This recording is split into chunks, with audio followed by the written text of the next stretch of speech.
हम लोग कौन सी क्लास कर रहे थे? अ, सुधर नहीं रहा है पैसेज, मेरा सुधर नहीं रहा है। तो पैसे तो देखिए, पैसेज में क्या होता है कि अगर आप हिंदी मीडियम से हैं तो इंग्लिश मीडियम वालों को थोड़ा दिक्कत होता है, क्योंकि वो इंग्लिश में ऐसा लिखा होता है ना कि डिफिकल्ट टू अंडरस्टैंड। कुछ कुछ ईजी होते हैं तो समझ में आ जाता है।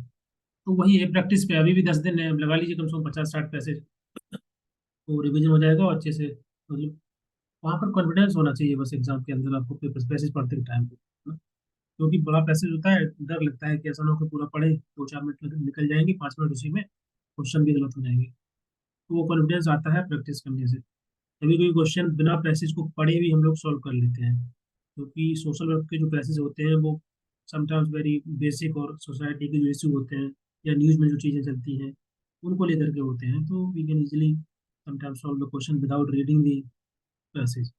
कुछ कुछ पैसेज डिफिकल्ट होते हैं तो मुझे पढ़ना पड़ता है। तो पहले क्वेश्चन पढ़िए, पांचों क्वेश्चन को समझिए क्या पूछ रहा है, देन कोशिश करिए आंसर मार्क करने की, फिर उसका पैसेज देखिए एक बार ऐसे निगाहों से कि आपको लगे कि यहाँ पर क्या इसका आंसर हो सकता है, ये जल्दी पढ़ के लगाना है तो हो जाएगा। ऐसे डिफिकल्ट नहीं होता है, वो फ्री के मार्क्स होते हैं, तो छोड़ना नहीं है अपना वो कोई सीखो। सर तेरा को एग्जाम है, 10 दिन नहीं है।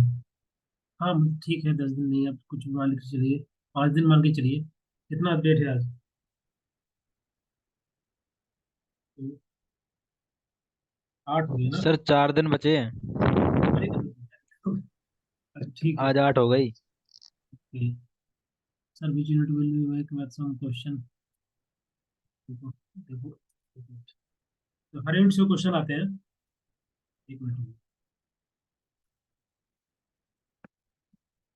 8 5 13 इनका तो एग्जाम है इधर, है? तो 9 10 11 12, और आई थिंक कल क्लास हो नहीं पाएगा, कल एक्चुअली मुझे काम है, तो 10 11 और 12 को क्लास होगा।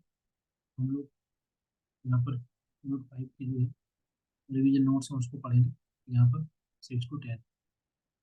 मतलब जैसे अभी तो मान लो हम लोगों ने थ्योरी डिस्कस कर ली थी, यूनिट सेकंड तो कवर हो ही गई ज़्यादातर, ऐसे करके हम लोग कर लेंगे, टाइम लगेगा। हाँ, ओवरऑल डिस्कशन वही होगा, जो नोट्स आपको मैंने शेयर किए हैं ना, रिवीजन नोट्स है जो है, उन्हीं को हम लोग डिस्कस कर लेंगे, वो सभी इंपॉर्टेंट टॉपिक ही है उसमें। ठीक है। यस सर वो भी इम्पोर्टेंट है सारे। हाँ सभी इंपॉर्टेंट है उसमें से। और कौन से इंपॉर्टेंट है टॉपिक? देखिए टॉपिक आपका यूनिट 1 3 और 5 और 9 10 और 8 का जो पहला चैप्टर, ये ज़्यादा इंपॉर्टेंट है, इनको पढ़ के जाना है, क्योंकि इससे लगभग 10 11 क्वेश्चन रहते हैं। मान के on an average 10 question from the all these 5 unit. Unit 8 का पहला चैप्टर तो एकदम पूरा पढ़ के जाना, कॉन्स्टिट्यूशन वाला, उसी से 4 5 क्वेश्चन आ जाते हैं। अपडेट नोट्स अपलोड कर दीजिए। हाँ देखिए, दोनों में ही अपलोड अपडेटेड है वो, और मैंने एक नोट्स भेज भी दिया है, यूनिट 1 से 5 तक का, और बाकी मैं भेज देता हूँ आज, है ना? ग्रुप में मिल जाएगा आपको। चलिए हम लोग डिस्कस कर लेते हैं, नहीं तो टाइम निकल जाएगा।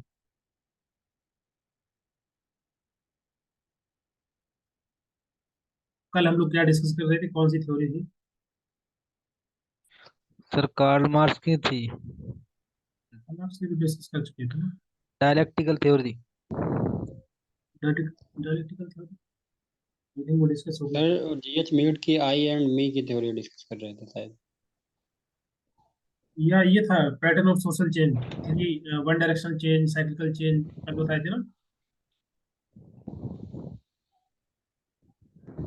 कल डिस्कस किए थे ये ना हम बता लोग। दिए थे sir.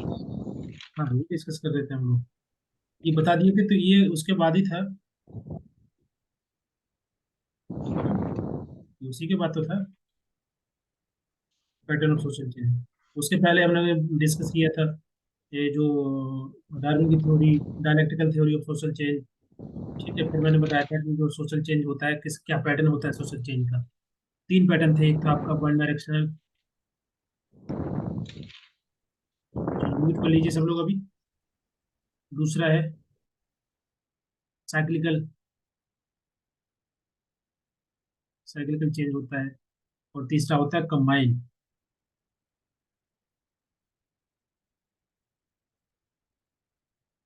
Combine pattern. Of change. One direction का चेंज का मतलब क्या होता है कि एक ही दिशा में बदलाव होना, चाहे डिक्रीजिंग ऑर्डर हो सकता है या इंक्रीजिंग ऑर्डर हो सकता है, जैसे पॉपुलेशन ग्रोथ या किसी कंपनी के अंदर एम्प्लॉय का बढ़ना कम होना, तो आपका वन डायरेक्शन चेंज कहलाता है। कंसिस्टेंस और कंटिन्यूस पैटर्न जो बनता है तो आपका वन डायरेक्शन चेंज कहलाता है। पॉपुलेशन डेंसिटी बढ़ना, पॉपुलेशन बढ़ना, migration, urban to rural migration, that is also one direction change. Cyclical change का मतलब जैसे कि बहुत सारे जो मैंने एग्जांपल दिया था कि जितने भी एम्पायर है या वो सिविलाइजेशन होती है, वो ग्रो करती है, मेच्योरिटी स्टेज में आती है, धीरे धीरे डिक्लाइन करते हैं, तो ये सभी के सभी द डिक्लाइन ऑफ वेस्ट जो ऑसबर्ट स्पेंगलर के द्वारा थ्योरी दी गई है, किस प्रकार से वेस्ट जो है डिक्लाइन कर रहा है, ओके, वो सभी आपके वन साइक्लिकल चेंज के अंदर आ जाएंगे, जहाँ पर इस प्रकार से चेंज आता है। साइक्लिकल कंबाइंड पैटर्न में क्या होता है? कंबाइंड पैटर्न में आपका वन डायरेक्शन भी होता है, साइक्लिकल होता है। साइक्लिकल जनरली जैसे कि मान लीजिए वन डायरेक्शन चेंज होगा और साथ साथ साइक्लिकल भी होगा, जो कि शॉर्ट टर्म होगा। कुछ चीजें शॉर्ट टर्म के लिए होती है, लेकिन आप उसको लंबे समय से देखें तो काफी बदलाव होता है, जैसे टेक्नोलॉजिकल चेंज है, ठीक, तो अपडेट आते रहते हैं हर 2 दिन में, 4 दिन में, वो साइकिल बोल सकते हैं उसको, लेकिन लंबे समय को देखेंगे तो वही पूरा का पूरा एक बोल सकते हैं काइंड ऑफ चेंज जो होता है वो आपका वन डायरेक्शन चेंज कहलाता है। ठीक है। जैसे कि इन्वायरमेंट चेंज होते हैं, तो जो वेदर है वो तो वेदर का पैटर्न चेंज होता है, साइक्लिकल चेंज, जिसको हम साइक्लिकल चेंज बोल सकते हैं, शॉर्ट टर्म होता है। लेकिन अगर लॉन्ग टर्म देखें तो जो क्लाइमेट चेंज होता है वो लॉन्ग टर्म होता है। तो जहाँ पर हमारा कंबाइंड पैटर्न बन रहा है, जहाँ पर शॉर्ट टर्म भी चेंज हो रहा है और लॉन्ग टर्म भी चेंज हो रहा है, तो वो डेमोन्स्ट्रेट करता है आपका कंबाइंड पैटर्न ऑफ चेंज। ठीक है। इसमें थ्योरी कुछ दी गई है कल्चरल चेंज की, theory of social and cultural change, that is given by the Sorokin.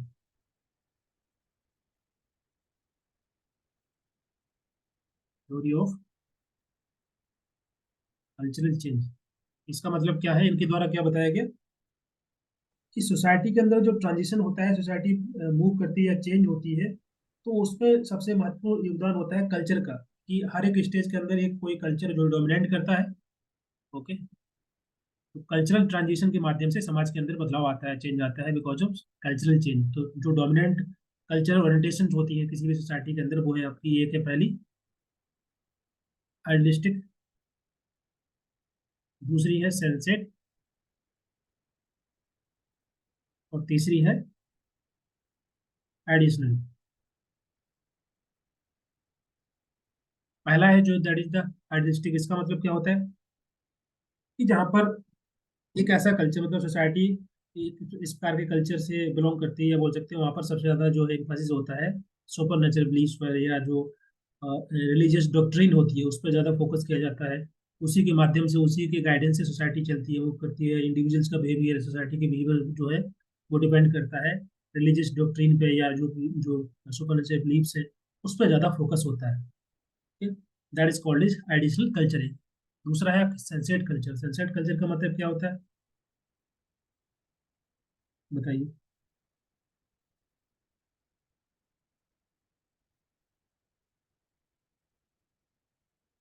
Anybody, या एडिशनल कल्चर क्या होता है? आप लोग बोलते भी जाइए थोड़ा थोड़ा।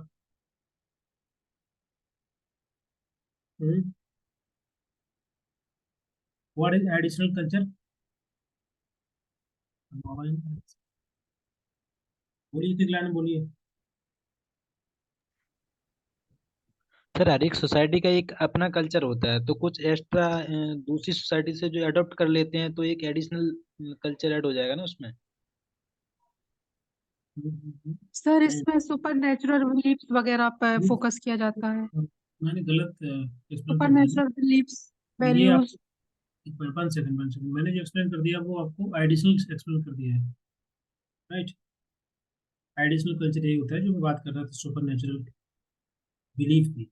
रियलिस्टिक कल्चर नहीं है वो, sorry, 1 minute. I explain the additional culture, जो यहाँ लिखा हुआ था वो आइडियलिस्टिक कल्चर है।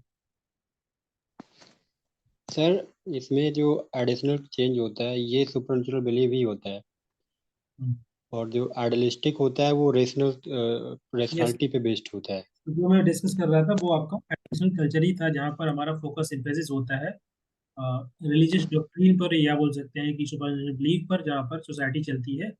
डॉक्ट्रिन जो रिलीजियस डॉक्ट्रिन के माध्यम से या सुपर बिलीफ का जो ज़्यादा फोकस होता है सोसाइटी के अंदर, हर चीज़ को हम इस प्रकार से इंटरप्रेट करते हैं through the lens of the supernatural explanation, that is called as idealistic culture. वहाँ पर दूसरा यहाँ पर है आपका आइडियलिस्टिक कल्चर। आइडियलिस्टिक कल्चर का मतलब होता है जहाँ पर जो सुपर नेचुरल बिलीफ तो होते हैं, लेकिन ज़्यादा फोकस हमारा होता है रैशनैलिटी पर। ओके, जहाँ पर हम चीज़ों को रैशनल इंक्वायरी करते हैं, अंडरस्टैंड करते हैं, समझते हैं, वो आपका आइडियलिस्टिक कल्चर कहलाता है। पहला ये हो गया, दूसरा ये हो गया, तीसरा है आपका सेंसेट कल्चर। इसका मतलब क्या होता है कि जैसे प्रेजेंट टाइम में जो सर हाँ, सर ये रियलिटी पे बेस्ड होता है, रेशनल चीजें होती हैं प्लस रियलिटी पे बेस्ड होता है ये। रियलिटी बेस्ड होता है। यहाँ पर हम बात कर रहे हैं कल्चर की, तो यहाँ पर जो सनसेट कल्चर फोकस करता है हमारा, जैसे कि वेस्टर्न वर्ल्ड या कंटेम्प्रेरी वर्ल्ड जो है, उसका ज़्यादा फोकस होता है मटेरियल चीज़ों पर, एक पर्सनल ग्रेटिफिकेशन पर, या सनसेट कल्चर का फोकस होता है कि कैसे चीज़ों को, वेल्थ को एक्वायर करना। या प्रेजेंट टाइम में जो सोसाइटी है, जो वेस्टर्न वर्ल्ड है या इंडिया में धीरे धीरे इन्फ्लुएंस आ रहा है, वो आपका सनसेट कल्चर कहलाता है। हम कंटेम्प्रेरी जो कल्चर है दुनिया का, वो आपका सनसेट कल्चर है। क्लियर है तीनों चीज़ें?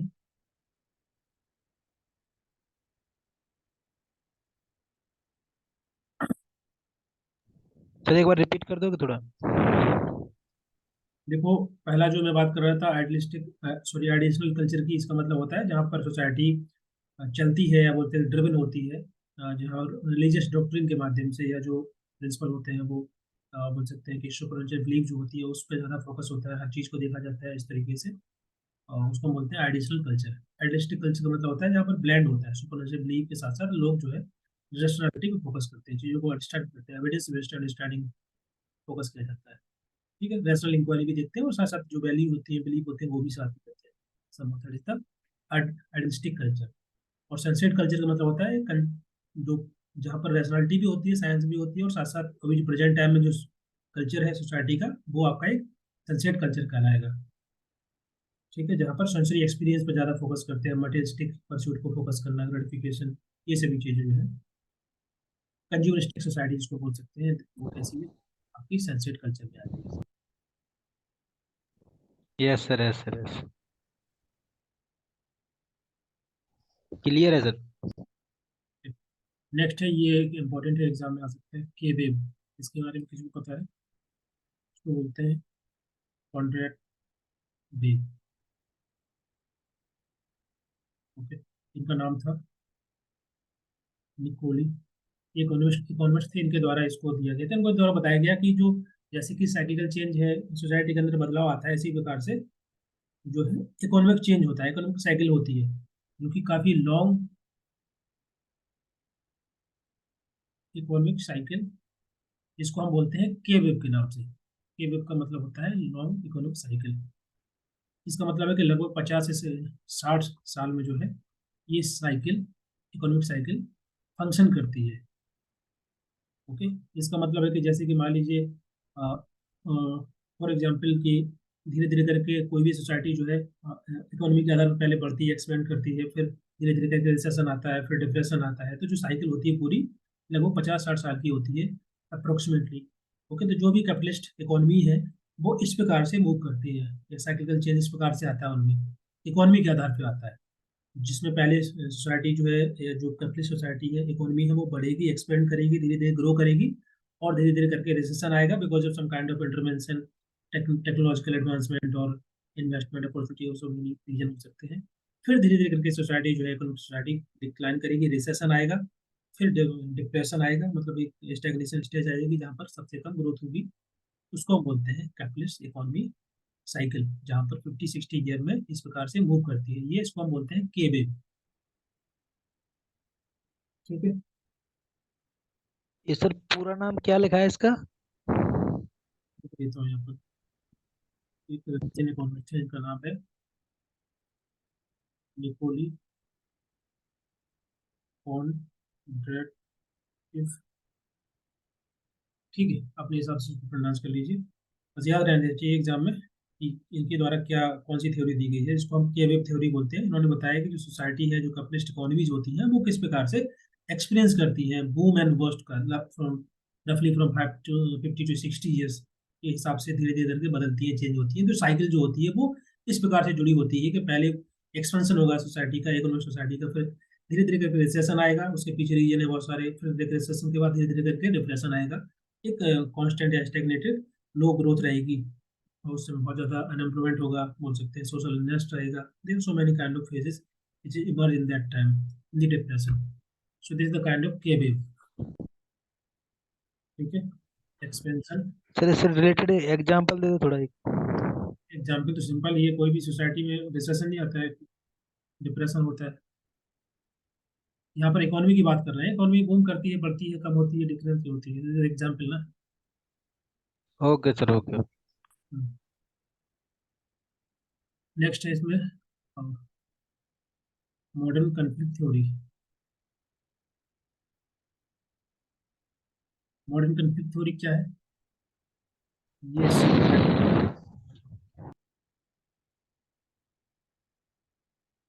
सी ब्राइट मिल्स के द्वारा जो है इस थ्योरी को माना जाता है कि इनके द्वारा इस थ्योरी को दिया गया है, consider the founder of modern conflict theory. ठीक है, तो ये बताते हैं कि सोसाइटी के अंदर जो सोशल स्ट्रक्चर बना होता है वो बनता कैसे है, because of some kind of different interest and the conflict. लोगों के अलग अलग इंटरेस्ट होते हैं और उनके बीच में कन्फ्लिक्ट होता है, और उसकी वजह से सोसाइटी का एक डिफरेंट स्ट्रक्चर बनता है। ओके, उसके माध्यम से कहीं ना कहीं जो है different kind of structure develop होता है। इसको ये जो इसी प्रकार की थ्योरी CW डोमबक के द्वारा दी गई है, लेकिन CW मिल्स को जो है मॉडर्न कन्फ्लिक्ट थ्योरी के फादर माना जाता है। ओके, तो कन्फ्लिक्ट का मतलब क्या क्या हुआ? डिफरेंट इंटरेस्ट होते हैं, डिफरेंट कन्फ्लिक्ट मतलब अराइज होते हैं उसकी वजह से। सेक्सुअल पार्टनरशिप कहाँ पे? नहीं नहीं, उसको मतलब ऐसे मत समझो। देखो, सोशल स्ट्रक्चर की बात कर रहे हैं, तो सोशल स्ट्रक्चर माइक्रो लेवल की चीज़ नहीं है। जैसे कि जेंडर इक्वालिटी है, सोसाइटी में जेंडर इक्वालिटी है, ओके, डिस्पैरिटी है, इकोनॉमिक डिस्पैरिटी है।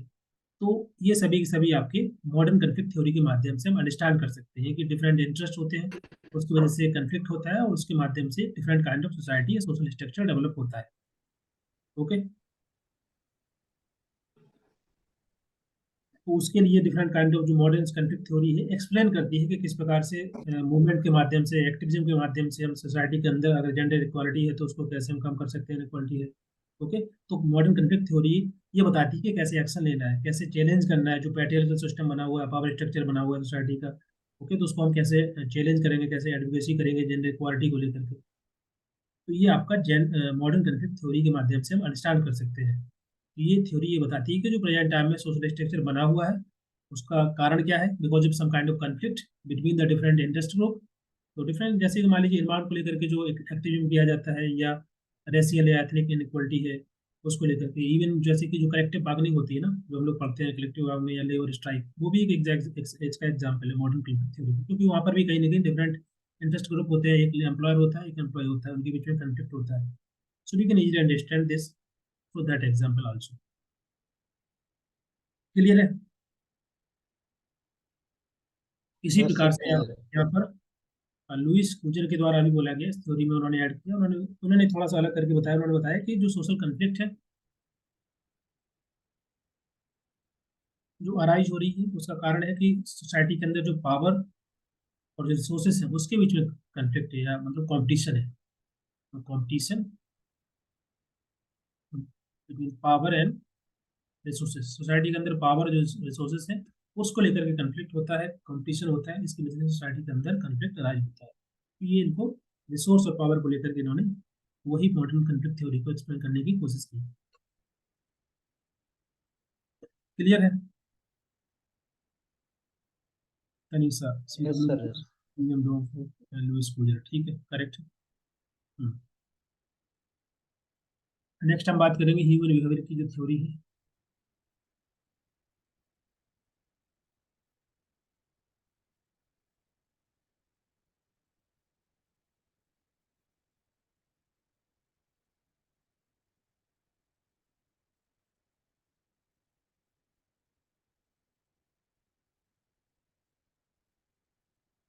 गवर्नमेंटल टास्क, थ्योरी, या इसको डब्ल्यू टास्क थ्योरी बोलते हैं, डब्ल्यू टास्क बोलते हैं। ये किसके द्वारा दी गई है? रॉबर्ट ऑर्गनजेस्ट। ओके, तो इनके द्वारा ये थ्योरी दी गई है। इनके द्वारा बताया गया कि जो ह्यूमन बिहेवियर है, अ, वो जो है कैसे डेवलप होता है जब लोग इंटरेक्ट करते हैं सोसाइटी के अंदर, आसपास के एनवायरनमेंट के साथ इंटरेक्ट करते हैं, तो उसी के माध्यम से लोगों का जो है ह्यूमन डेवलप होता है। और किस प्रकार का पर्सन का कंडक्ट है, कैसे उसके एक्शन है, उसके माध्यम से पर्सन का ह्यूमन बिहेवियर डेवलप हो रहा होता है। ह्यूमन बिहेवियर का मतलब होता है सब कुछ आ जाता है उसमें, आपकी ओवरऑल पर्सनालिटी के बारे में, बिहेवियर आपका कैसा है, feelings, actions, behaviour, conduct, everything part of the behaviour. Overall personality की चर्चा कर रहे हैं, कि सभी की सभी एक्टिविटी जिस come under the human behaviour. तो डिफरेंट मल्टीपल टास्क होते हैं, और हर एक स्टेज के अंदर in in a different age stage person को वो जो है टास्क को कंप्लीट करना होता है। Individuals go through the different series of developmental task, जैसे कि मान लीजिए फर्स्ट स्टेज होती है इन्फेंसी प्लस अर्ली चाइल्डहुड, जो कि जन्म से लेकर 5 साल तक होती है। ओके, इसी प्रकार से बाकी के भी है, मिडिल चाइल्डहुड 6 से लेकर 12 साल तक होता है।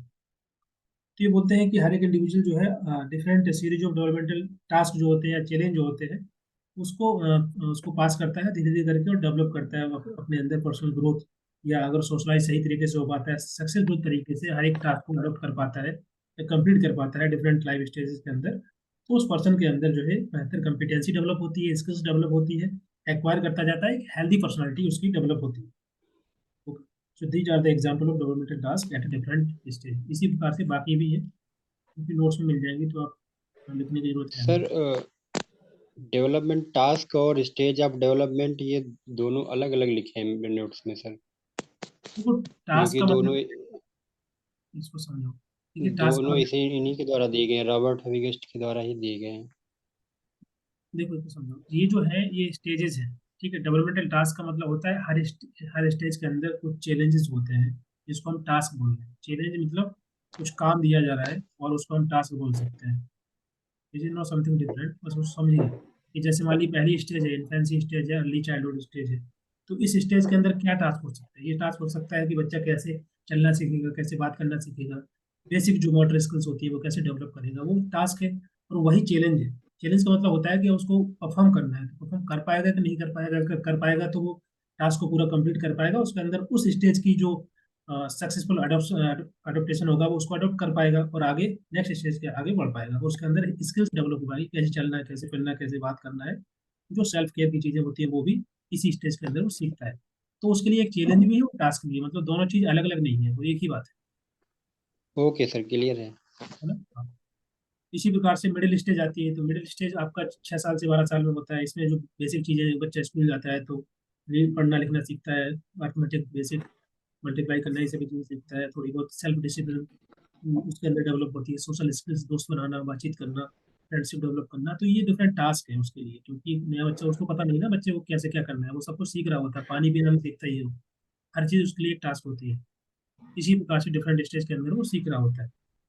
तो ये डिफरेंट टास्क होते हैं, अगर सही से टास्क परफॉर्म करेगा तो उसकी हेल्दी पर्सनालिटी होती है। बहुत सारी चीज, कभी कभी क्या होता है कि हम सही से टास्क या जो है डिफरेंट चैलेंज को हम फेस नहीं कर पाते हैं, या पेरेंट्स इसमें बहुत ज्यादा इन्वॉल्व हो जाते हैं, सब कुछ पेरेंट्स ही करते हैं, तो बच्चे के अंदर वो है जो सेल्फ डाउट डेवलप होता रहता है, क्योंकि वो कॉन्फिडेंट नहीं होता है चीजों करने में, उसने खुद कुछ नहीं किया होता है ना। तो उसके अंदर वो बिल डेवलप नहीं हो पाती है, आगे फ्यूचर में उसको डिफिकल्टी होती है, या रिश्ते बनाने में, या दोस्ती करने में, या बाकी के टास्क परफॉर्म करने में, बहुत सारी एक्टिविटी होती है वो खुद नहीं कर पाता, उसको डर लगता है कि शायद वो गलत करे, कहीं ना कहीं उसने चैलेंज फेस नहीं किया बचपन में, या उसके टास्क परफॉर्म नहीं कर पाया सही से, या उसको इस प्रकार से एनवायरमेंट नहीं मिला, तो वो डिफिकल्टी आती है, तो उसका एक काइंड ऑफ अनहेल्दी एक पर्सनालिटी उसकी विकसित होती है, बिहेवियर उतना बेहतर पर्सनालिटी उभर के नहीं आ पाती। तो इसी प्रकार से आगे भी है अर्ली अडल्टहुड, जो कि 19 से लेकर 29 ईयर तक होता है। मिडिल स्टेज होती है 30 साल से लेकर 60 साल, और लेटर मेच्योरिटी स्टेज होगी 60+1 से तो आगे तक। तो ये डिफरेंट स्टेजेस होती हैं, और हर एक स्टेज के अंदर हर एक जो भी डिफरेंट टास्क होते हैं स्टेज के अंदर उसको परफॉर्म करता है और आगे बढ़ता है। उसी प्रकार से उसके अंदर स्किल्स और कैपेबिलिटी डेवलप होती जाती है और उसके अंदर बिहेवियर उसका उसी अकॉर्डिंग डेवलप होता है, पर्सनालिटी विकसित होती जाती है। तो दीज आर द डेवलपमेंटल, मतलब होता है कि वो किस प्रकार से उसका डेवलपमेंट हो रहा है in terms of overall personality, in terms of skills and all. ठीक है, so these are the stages जो कि यहाँ पर रॉबर्ट हेमगस्ट के द्वारा दी गई है।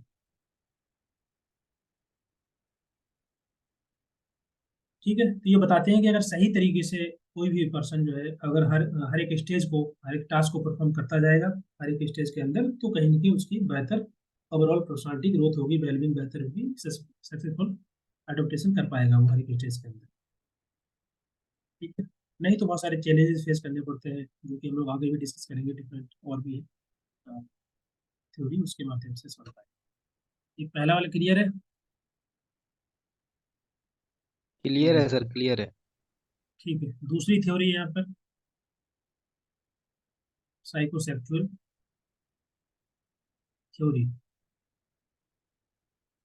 Of personality. ये किसके द्वारा दी गई है? Sigmund fraud sir. फ्रॉड नहीं है, फ्राइड। हाँ ठीक है, ये सिगमंड फ्राइड के द्वारा साइकोसेक्सुअल थ्योरी है। साइकोसेक्सुअल थ्योरी का मतलब क्या होता है?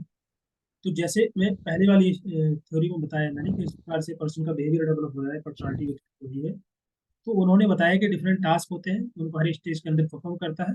इन्होंने इसमें एक नई चीज ऐड कर दी, that is the psychosexual theory में इन्होंने ऐड किया एक साइकोसेक्सुअल एनर्जी होती है। इन्होंने कहा कि एक एनर्जी है जिसको इन्होंने नाम दिया लिबिडो, इसको ईर्द भी बोलते हैं या सेक्सुअल एनर्जी बोल सकते हैं, सेक्सुअल अर्ज बोल सकते हैं।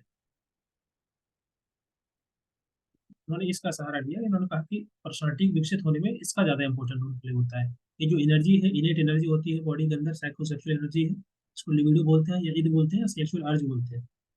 ओके, तो ये बताते हैं कि पर्सनालिटी, पर्सन की पर्सनालिटी विकसित होती है सीरीज ऑफ साइकोसेक्सुअल स्टेज के अंदर। इसका मतलब हुआ कि ये जो फोकस होता है इस एनर्जी का, लिबिडो का, ईद का, सेक्सुअल अर्ज का, कोई भी बोल सकते हैं, डिफरेंट एरोजेनियस जोन, मतलब बॉडी के डिफरेंट पार्ट्स पर जो है अलग अलग टाइम पर जो है ये एनर्जी फोकस होती है। और उस टाइम पे अगर सही तरीके से जो है सक्सेसफुल तरीके से हर एक स्टेज के अंदर कंट्रीब्यूट कर पाता है या पर्सन उसको टास्क को परफॉर्म कर पाता है, तो कहीं ना कहीं उसके अंदर एक बेहतर पर्सनालिटी विकसित होती है उस पर्टिकुलर स्टेज के अंदर। जैसे कि मान लीजिए यहाँ पर कुछ स्टेज यहाँ पर दी गई, ईच स्टेज ऑफ डेवलपमेंट। अगर हर एक स्टेज के अंदर वो जो है सही से निभा पाएगा उस स्टेज के अंदर, तो कहीं ना कहीं हेल्दी पर्सनालिटी डेवलप होगी। अदरवाइज कंफ्लिक्ट होता है, उस स्टेज को परफॉर्म नहीं कर पाता है, तो काइंड ऑफ फिक्सेशन होता है। दो चीज आपको याद रखना है कि अगर सही से उस स्टेज को परफॉर्म कर पा रहा है तो वो एक हेल्दी पर्सनालिटी विकसित होगी उस स्टेज के अंदर, वो बेहतर कर पाएगा और वो आगे भी बेहतर करने की कोशिश करेगा। लेकिन अगर उस स्टेज के अंदर कन्फ्लिक्ट होगा, राइज होगा, तो कहीं ना कहीं फिक्सेशन आएगा। ओके, तो आगे आगे वाली स्टेज में भी सही से परफॉर्म नहीं कर पाएगा बच्चा, मतलब एक हेल्दी पर्सनालिटी फॉर्मेशन होने में डिफिकल्टी आएगी।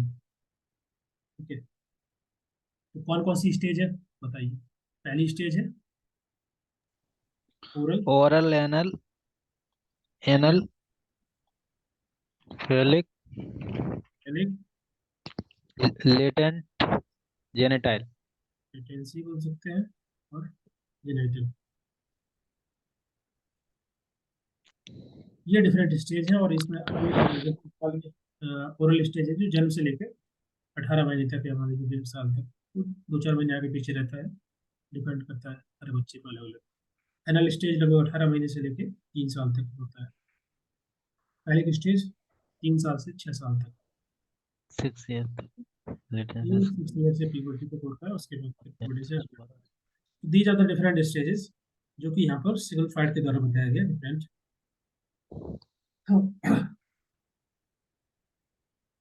क्लियर है सभी को? ये एक्सप्लेन करना है कि इतना समझ में आ जाएगा बेसिक बेसिक?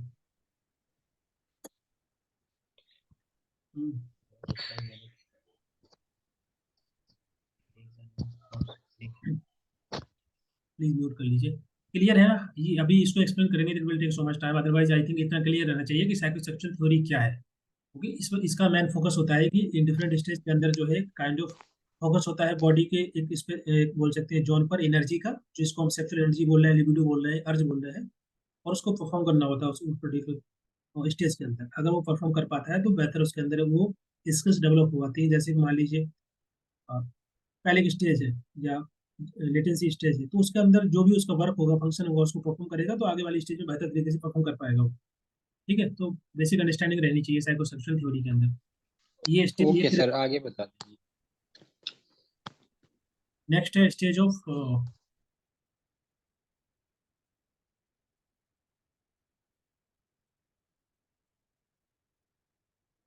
कॉग्निटिव डेवलपमेंट, जो कि दी गई है जीएन पियाजे के द्वारा।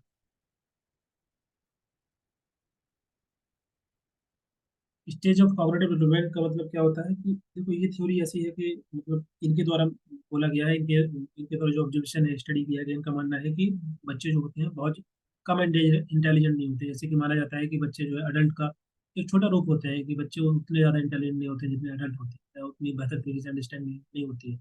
लेकिन इनका ऑब्जर्वेशन ये है, इनका मानना ये है